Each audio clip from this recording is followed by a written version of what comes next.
بسم الله الرحمن الرحيم. سيقول السفهاء من الناس ما ولاهم عن قبلتهم التي كانوا عليها قل لله المشرق والمغرب يهدي من يشاء إلى صراط مستقيم. وكذلك جعلناكم أمة وسطا لتكونوا شهداء على الناس ويكون الرسول عليكم شهيدا. وما جعلنا القبلة التي كنت عليها إلا لنعلم من يتبع الرسول ممن ينقلب على عقبيه وإن كانت لكبيرة إلا على الذين هدى الله وما كان الله ليضيع إيمانكم إن الله بالناس لرءوف رحيم. قد نرى تقلب وجهك في السماء فلنولينك قبلة ترضاها فول وجهك شطر المسجد الحرام وحيث ما كنتم فولوا وجوهكم شطره وإن الذين أوتوا الكتاب ليعلمون أنه الحق من ربهم وما الله بغافل عما يعملون. ولئن أتيت الذين أوتوا الكتاب بكل آية ما تبعوا قبلتك وما أنت بتابع قبلتهم وما بعضهم بتابع قبلة بعض ولئن اتبعت أهواءهم بعد ما جاءك من العلم إنك إذا لمن الظالمين. الذين آتيناهم الكتاب يعرفونه كما يعرفون أبناءهم وإن فريقا منهم ليكتمون الحق وهم يعلمون. الحق من ربك فلا تكونن من الممترين. ولكل وجهة هو موليها فاستبقوا الخيرات أينما تكونوا يأت بكم الله جميعا إن الله على كل شيء قدير. ومن حيث خرجت فول وجهك شطر المسجد الحرام وإنه للحق من ربك وما الله بغافل عما تعملون. ومن حيث خرجت فول وجهك شطر المسجد الحرام وحيث ما كنتم فولوا وجوهكم شطره لئلا يكون للناس عليكم حجة إلا الذين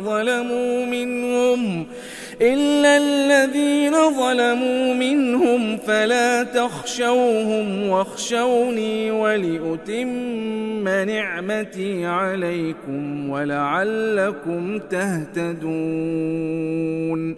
كما أرسلنا فيكم رسولا منكم منكم يتلو عليكم آياتنا ويزكيكم ويعلمكم الكتاب والحكمة ويعلمكم ما لم تكونوا تعلمون فاذكروني أذكركم واشكروا لي ولا تكفرون يا أيها الذين آمنوا استعينوا بالصبر والصلاة إن الله مع الصابرين ولا تقولوا لمن يقتل في سبيل الله أموات بل أحياء ولكن لا تشعرون ولنبلونكم بشيء من الخوف والجوع ونقص من الأموال والأنفس والثمرات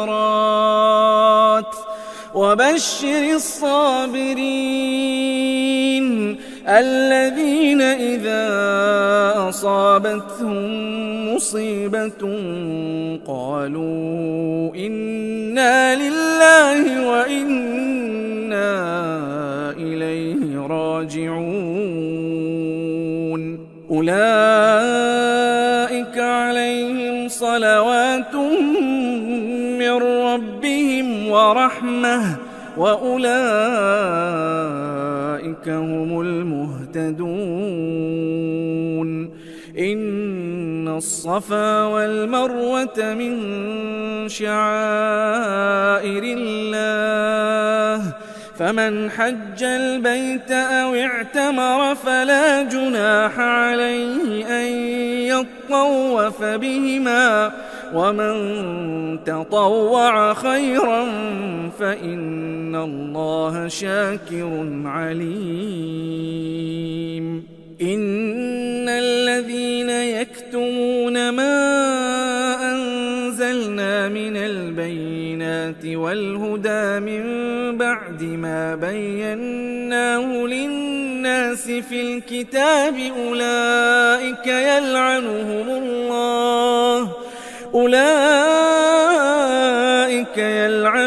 الله ويلعنهم اللاعنون إلا الذين تابوا وأصلحوا وبينوا فأولئك أتوب عليهم وأنا التواب الرحيم إن الذين كفروا وماتوا وهم كفار أولئك عليهم لعنة الله والملائكة والناس أجمعين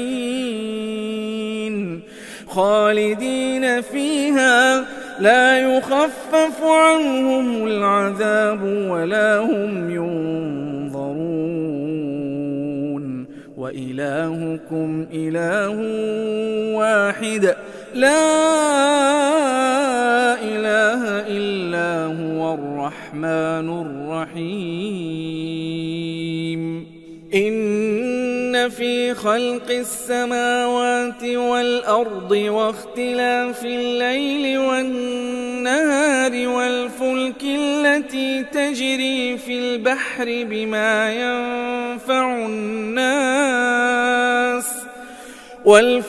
التي تجري في البحر بما ينفع الناس وما أنزل الله من السماء من ماء فأحيا به الأرض بعد موتها وبث فيها من كل دابة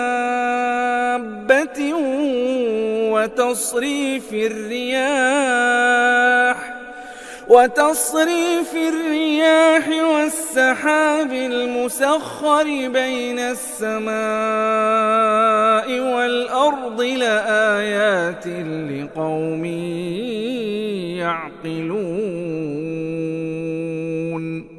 ومن الناس من يتخذ من دون الله أندادا يحبونهم كحب الله والذين آمنوا أشد حبا لله ولو يرى الذين ظلموا إذ يرون العذاب أن القوة لله جميعا وأن الله شديد العذاب إذ تبرأ الذين اتبعوا من الذين اتبعوا ورأوا العذاب وتقطعت بهم الأسباب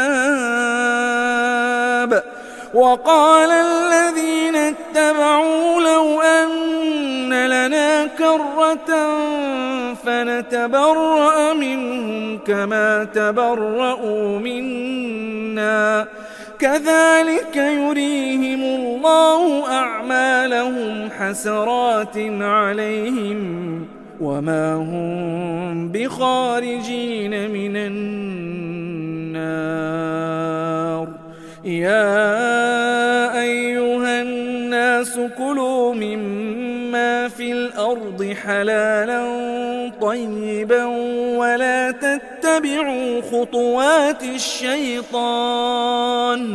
إنه لكم عدو مبين إنما يأمركم بالسوء والفحشاء وأن تقولوا على الله ما لا تعلمون وإذا قيل لهم اتبعوا ما أنزل الله قالوا بل نتبع ما ألفينا عليه آباءنا أولو كان آباؤهم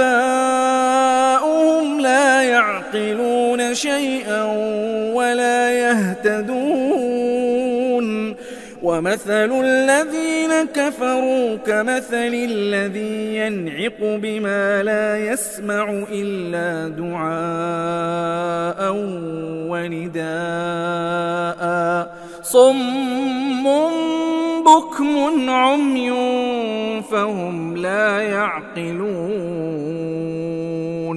يا أيها الذين آمنوا كلوا من طيبات ما رزقناكم واشكروا لله إن كنتم إياه تعبدون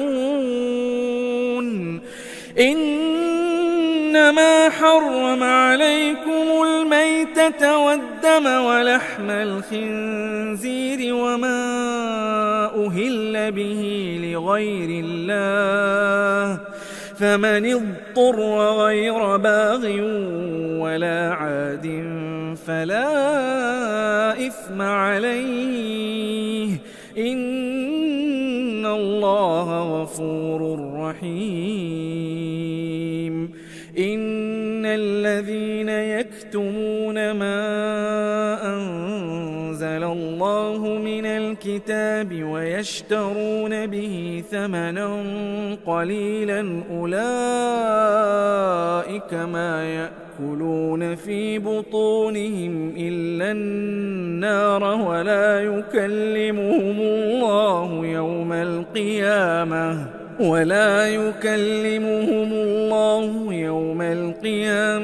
ولا يزكيهم ولهم عذاب أليم أولئك الذين اشتروا الضلالة بالهدى والعذاب بالمغفرة فما أصبرهم على النار ذلك بأن الله نزل الكتاب بالحق وإن الذين اختلفوا في الكتاب لفي شقاق بعيد ليس البر أن تولوا وجوهكم قبل المشرق والمغرب ولكن البر من آمن بالله واليوم الآخر والملائكة والكتاب والنبيين وآتى المال على حبه ذوي القربى واليتامى والمساكين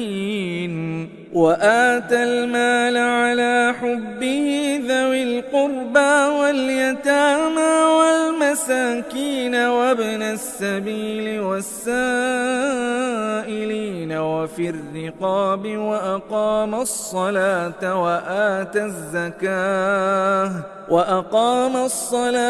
وآتى الزكاة والموفون بعهدهم إذا عاهدوا والصابرين في البأساء والضراء وحين البأس أولئك الذين صدقوا وأولئك هم المتقون.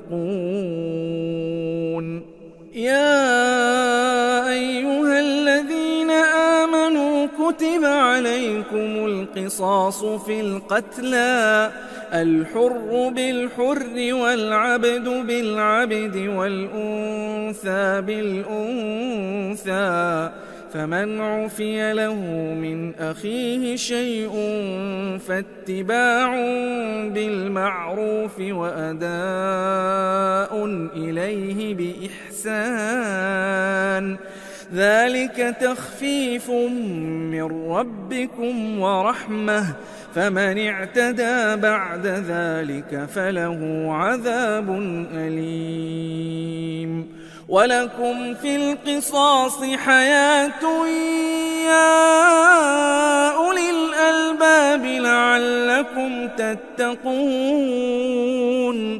كتب عليكم إذا حضر أحدكم الموت إن ترك خيرا الوصية للوالدين والأقربين بالمعروف حقا على المتقين. فمن بدله بعدما سمعه فإنما إثمه على الذين يبدلونه إن الله سميع عليم. فمن خاف من موص جنفا أو إثما فأصلح بينهم فلا إثم عليه إن الله غفور رحيم. يا أيها الذين آمنوا كتب عليكم الصيام كما كتب على الذين من قبلكم لعلكم تتقون أياما معدودات فمن كان منكم مريضا أو على سفر فعدة من أيام أخر وعلى الذين يطيقونه فدية طعام مسكين فمن تطوع خيرا فهو خير له وأن تصوموا خير لكم إن كنتم تعلمون. شهر رمضان الذي أنزل فيه القرآن هدى للناس وبينات من الهدى والفرقان فمن شهد منكم الشهر فليصمه ومن كان مريضا أو على سفر فعدة من أيام أخر يريد الله بكم اليسر ولا يريد بكم العسر ولتكملوا العدة ولتكبروا الله على ما هداكم ولعلكم تشكرون. وإذا سألك عبادي عني فإني قريب أجيب دعوة الداع إذا دعان فليستجيبوا لي وليؤمنوا بي لعلهم يرشدون. أحل لكم ليلة الصيام الرفث إلى نسائكم هن لباس لكم وأنتم لباس لهن علم الله أنكم كنتم تختانون أنفسكم فتاب عليكم وعفى عنكم فالآن باشروهن وابتغوا ما كتب الله لكم وكلوا واشربوا حتى يتبين لكم الخيط الأبيض من الخيط الأسود من الفجر ثم أتموا الصيام إلى الليل ولا تباشروهن وأنتم عاكفون في المساجد تلك حدود الله فلا تقربوها كذلك يبين الله آياته للناس لعلهم يتقون. ولا تأكلوا أموالكم بينكم بالباطل وتدلوا بها إلى الحكام لتأكلوا فريقا من أموال الناس بالإثم وأنتم تعلمون.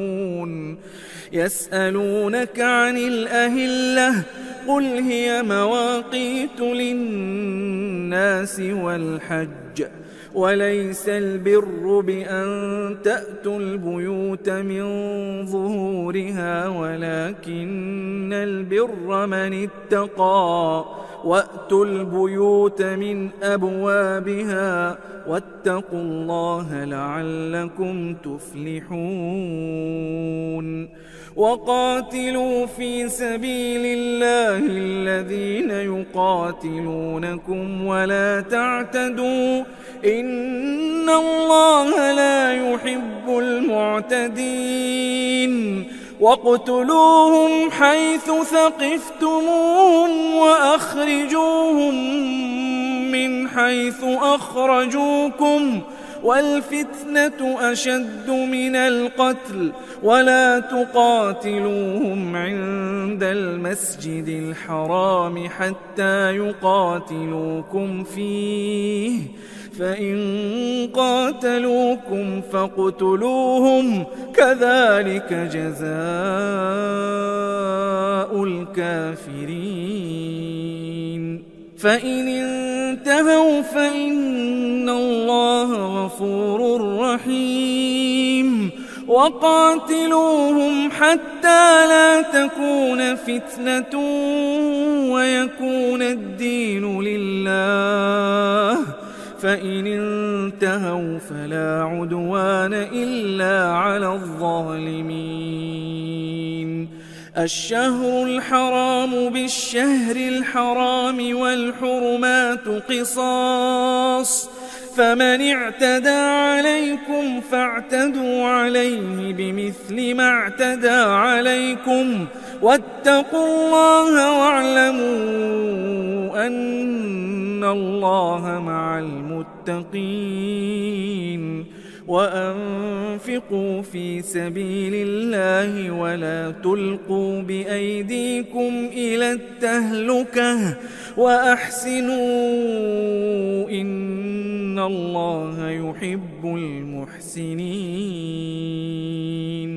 وأتموا الحج والعمرة لله فإن أحصرتم فما استيسر من الهدي ولا تحلقوا رؤوسكم حتى يبلغ الهدي محله فمن كان منكم مريضا أو به أذى من رأسه ففدية من صيام أو صدقة أو نسك فإذا أمنتم فمن تمتع بالعمرة إلى الحج فما استيسر من الهدي فمن لم يجد فصيام 3 أيام في الحج و7 إذا رجعتم تلك 10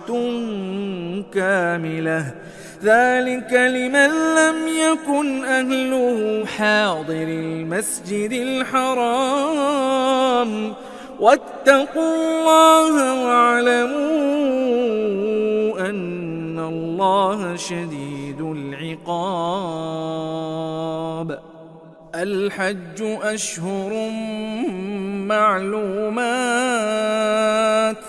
فمن فرض فيهن الحج فلا رفث ولا فسوق ولا جدال في الحج وما تفعلوا من خير يعلمه الله وتزودوا فإن خير الزاد التقوى واتقون يا أولي الألباب. ليس عليكم جناح أن تبتغوا فضلا من ربكم فإذا أفضتم من عرفات فاذكروا الله عند المشعر الحرام واذكروه كما هداكم وإن كنتم من قبله لمن الضالين.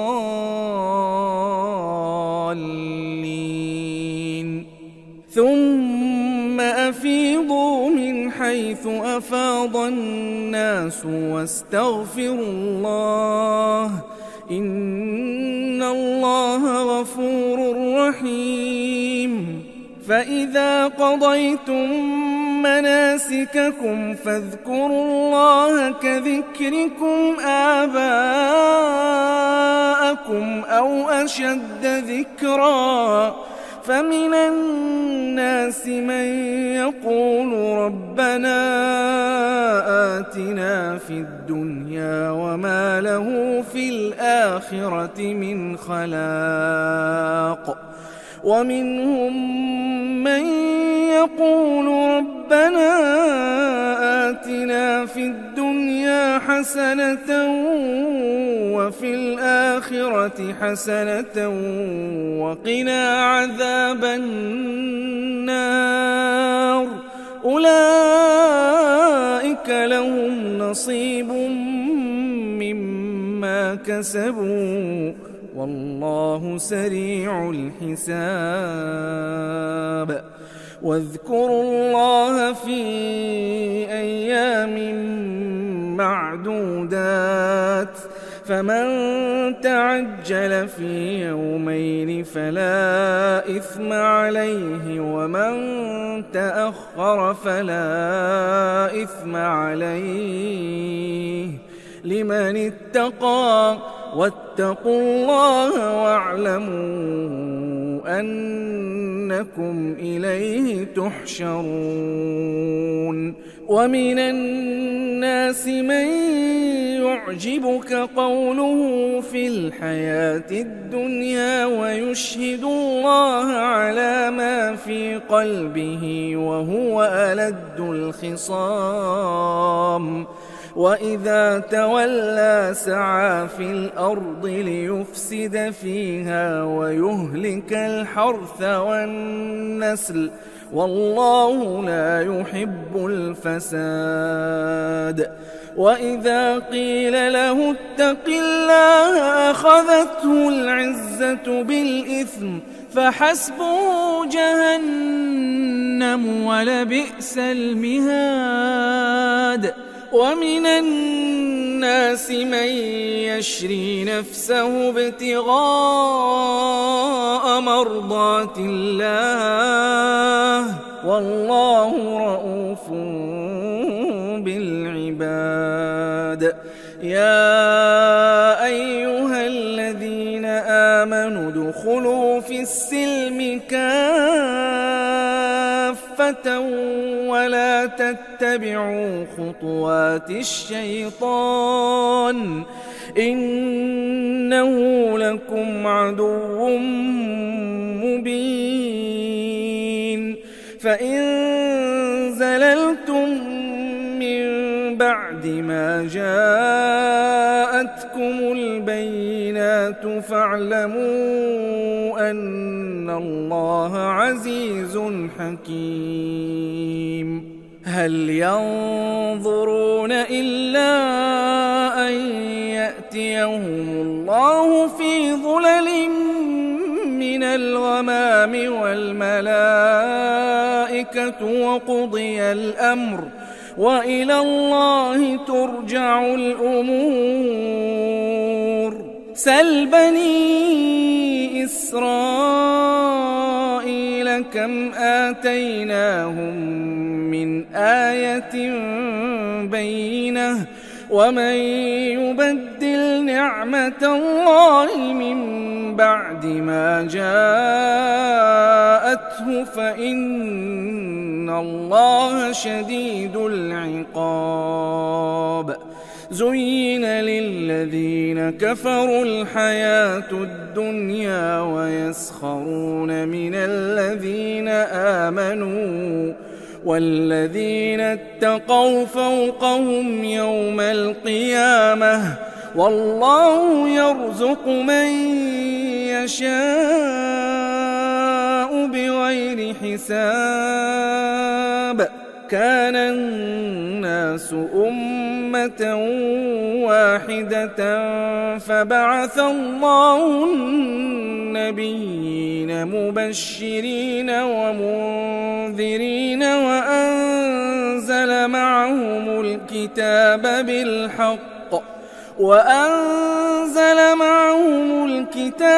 بالحق ليحكم بين الناس فيما اختلفوا فيه وما اختلف فيه إلا الذين أوتوه من بعد ما جاءتهم البينات بغيا بينهم فهدى الله الذين آمنوا لما اختلفوا فيه من الحق بإذنه والله يهدي من يشاء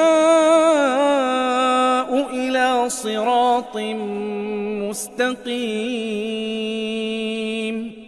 أم حسبتم أن تدخلوا الجنة ولما يأتكم مثل الذين خلوا من قبلكم مستهم البأساء والضراء وزلزلوا حتى يقول الرسول والذين آمنوا معه متى نصر الله ألا إن نصر الله قريب. يسألونك ماذا ينفقون قل ما أنفقتم من خير فللوالدين والأقربين واليتامى والمساكين وابن السبيل وما تفعلوا من خير فإن الله به عليم. كتب عليكم القتال وهو كره لكم وعسى أن تكرهوا شيئا وهو خير لكم وعسى أن تحبوا شيئا وهو شر لكم والله يعلم وأنتم لا تعلمون يسألونك عن الشهر الحرام قتال فيه قل قتال فيه كبير وصد عن سبيل الله وكفر به والمسجد الحرام وإخراج أهله منه أكبر عند الله والفتنة أكبر من القتل ولا يزالون يقاتلونكم حتى يردوكم عن دينكم إن استطاعوا ومن يرتدد منكم عن دينه فيمت وهو كافر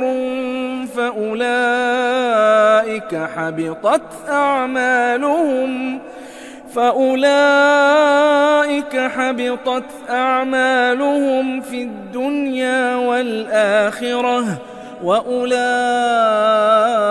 أصحاب النار هم فيها خالدون إن الذين آمنوا والذين هاجروا وجاهدوا في سبيل الله أولئك يرجون رحمة الله والله غفور رحيم يسألونك عن الخمر والميسر قل فيهما إثم كبير ومنافع للناس وإثمهما أكبر من نفعهما ويسألونك ماذا ينفقون قل العفو كذلك يبين الله لكم الآيات لعلكم تتفكرون في الدنيا والآخرة ويسألونك عن اليتامى قل إصلاح لهم خير وإن تخالطوهم فإخوانكم والله يعلم المفسد من المصلح ولو شاء الله لأعنتكم إن الله عزيز حكيم ولا تنكحوا المشركات حتى يؤمن ولأمة مؤمنة خير من مشركة ولو أعجبتكم ولا تنكحوا المشركين حتى يؤمنوا ولعبد مؤمن خير من مشرك ولو أعجبكم أولئك يدعون إلى النار والله يدعو إلى الجنة والمغفرة بإذنه ويبين آياته للناس لعلهم يتذكرون ويسألونك عن المحيض قل هو أذى فاعتزلوا النساء في المحيض ولا تقربوهن حتى يطهرن فإذا تطهرن فأتوهن من حيث أمركم الله إن إن الله يحب التوابين ويحب المتطهرين. نساؤكم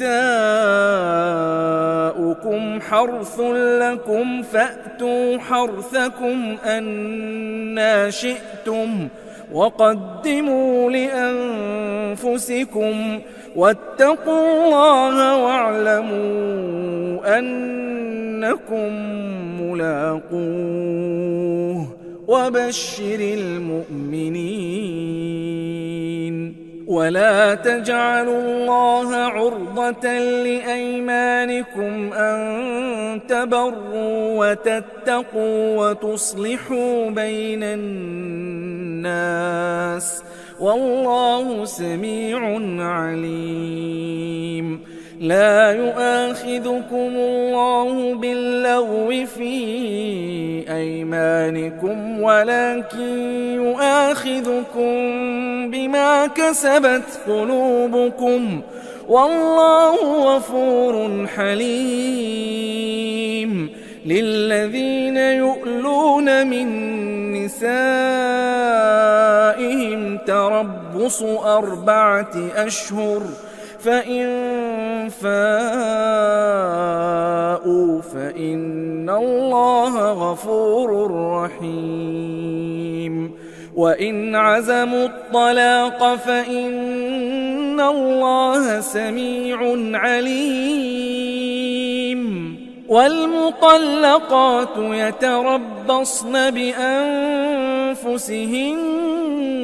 3 قروء ولا يحل لهن أن يكتمن ما خلق الله في أرحامهن إن كن يؤمن بالله واليوم الآخر وبعولتهن أحق بردهن في ذلك إن أرادوا إصلاحا ولهن مثل الذي عليهن بالمعروف وللرجال عليهن درجة والله عزيز حكيم. الطلاق 2 فإمساك بمعروف أو تسريح بإحسان ولا يحل لكم أن تأخذوا مما آتيتموهن شيئا إلا أن يخافا ألا يقيما حدود الله فإن خفتم ألا يقيما حدود الله فلا جناح عليهما فيما افتدت به تلك حدود الله فلا تعتدوها ومن يتعد حدود الله فأولئك هم الظالمون. فإن طلقها فلا تحل له من بعد حتى تنكح زوجا غيره فإن طلقها فلا جناح عليهما أن يتراجعا إن ظنا أن يقيما حدود الله وتلك حدود الله يبينها لقوم يعلمون. وإذا طلقتم النساء فبلغن أجلهن فأمسكوهن بمعروف أو سرحوهن بمعروف ولا تمسكوهن ضرارا لتعتدوا ومن يفعل ذلك فقد ظلم نفسه ولا تتخذوا آيات بآيات الله هزوا واذكروا نعمة الله عليكم وما أنزل عليكم من الكتاب والحكمة يعظكم به واتقوا الله واعلموا أن الله بكل شيء عليم. وإذا طلقتم النساء فبلغن أجلهن فلا تعضلوهن أن ينكحن أزواجهن إذا تراضوا بينهم بالمعروف ذلك يوعظ به من كان منكم يؤمن بالله واليوم الآخر ذلكم أزكى لكم وأطهر والله يعلم وأنتم لا تعلمون. والوالدات يرضعن أولادهن حولين كاملين لمن أراد أن يتم الرضاعة وعلى المولود له رزقهن وكسوتهن بالمعروف لا تكلف نفس إلا وسعها لا تضار والدة بولدها ولا مولود له بولده وعلى الوارث مثل ذلك فإن أرادا فصالا عن تراض منهما وتشاور فلا جناح عليهما. وإن أردتم أن تسترضعوا أولادكم فلا جناح عليكم إذا سلمتم ما آتيتم بالمعروف واتقوا الله واعلموا أن الله بما تعملون بصير.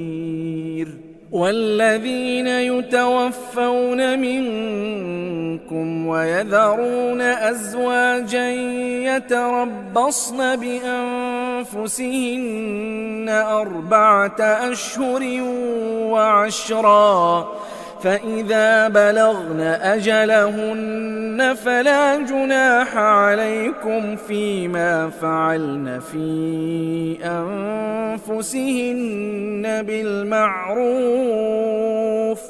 والله بما تعملون خبير. ولا جناح عليكم فيما عرضتم به من خطبة النساء أو أكننتم في أنفسكم علم الله أنكم ستذكرونهن ولكن لا تواعدوهن سرا إلا أن تقولوا قولا معروفا ولا تعزموا عقدة النكاح حتى يبلغ الكتاب أجله واعلموا أن الله يعلم ما في أنفسكم فاحذروه واعلموا أن الله غفور حليم. لا جناح عليكم إن طلقتم النساء ما لم تمسوهن أو تفرضوا لهن فريضة ومتعوهن على الموسع قدره وعلى المقتر قدره متاعا بالمعروف حقا على المحسنين وإن طلقتموهن من قبل أن تمسوهن وقد فرضتم لهن فريضة فنصف ما فرضتم إلا أن يعفون أو يعفو الذي بيده عقدة النكاح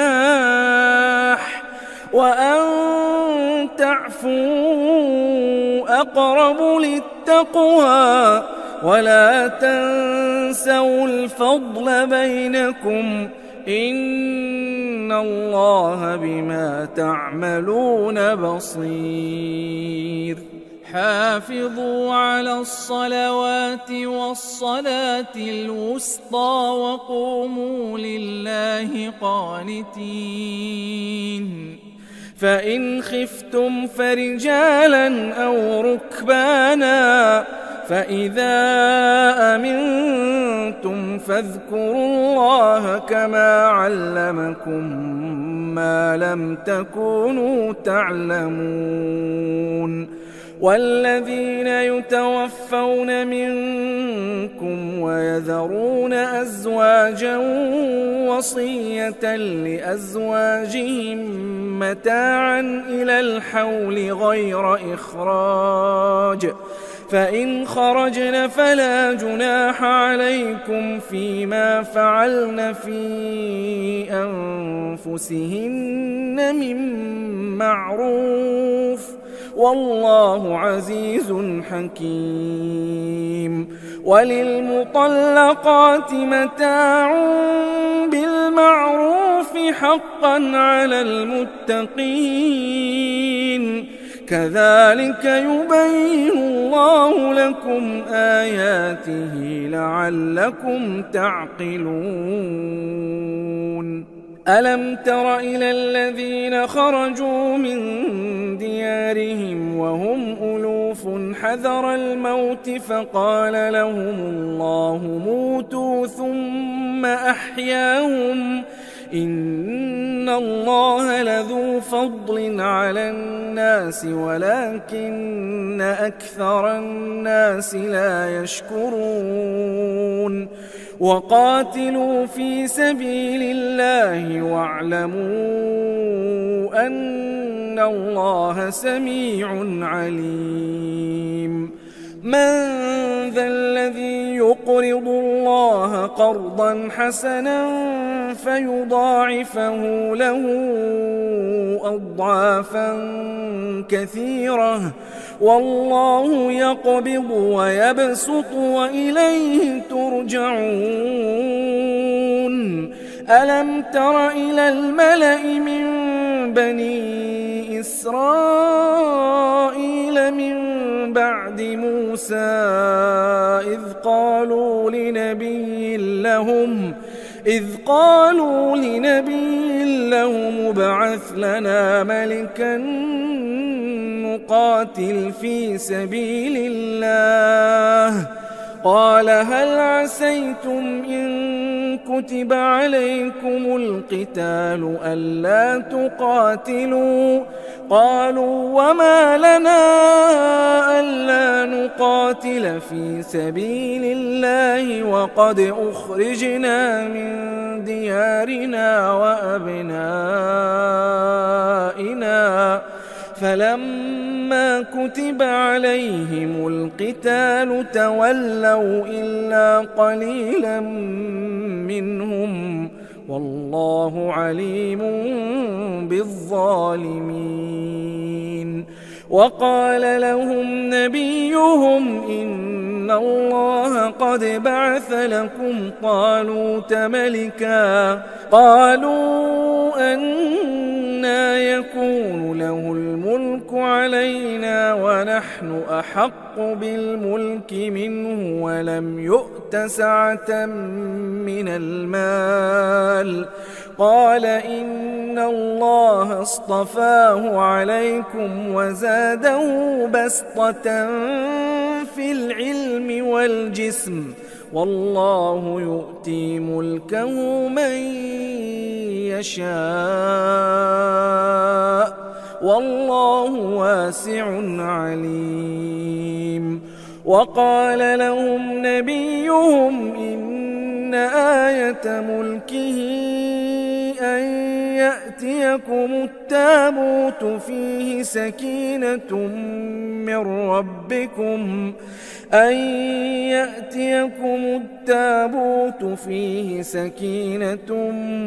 من ربكم وبقية مما ترك آل موسى وآل هارون تحمله الملائكة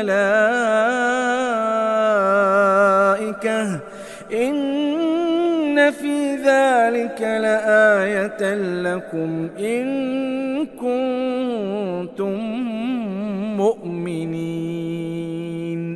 فلما فصل طالوت بالجنود قال إن الله مبتليكم بنهر فمن شرب منه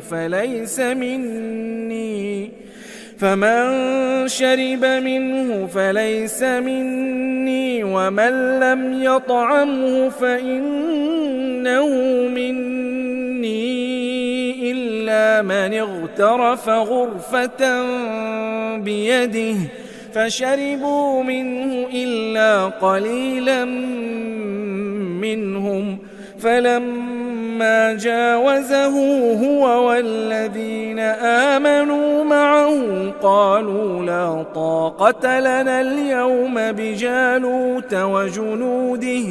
قال الذين يظنون أنهم ملاقو الله كم من فئة قليلة غلبت فئة كثيرة بإذن الله والله مع الصابرين. ولما برزوا لجالوت وجنوده قالوا ربنا أفرغ علينا صبرا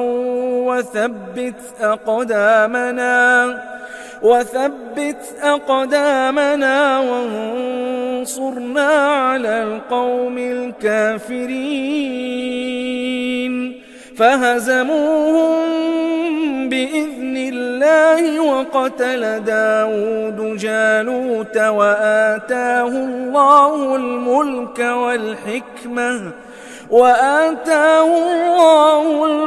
والحكمة وعلمه مما يشاء. ولولا دفع الله الناس بعضهم ببعض لفسدت الأرض ولكن الله ذو فضل على العالمين. تلك آيات الله نتلوها عليك بالحق وإنك لمن المرسلين.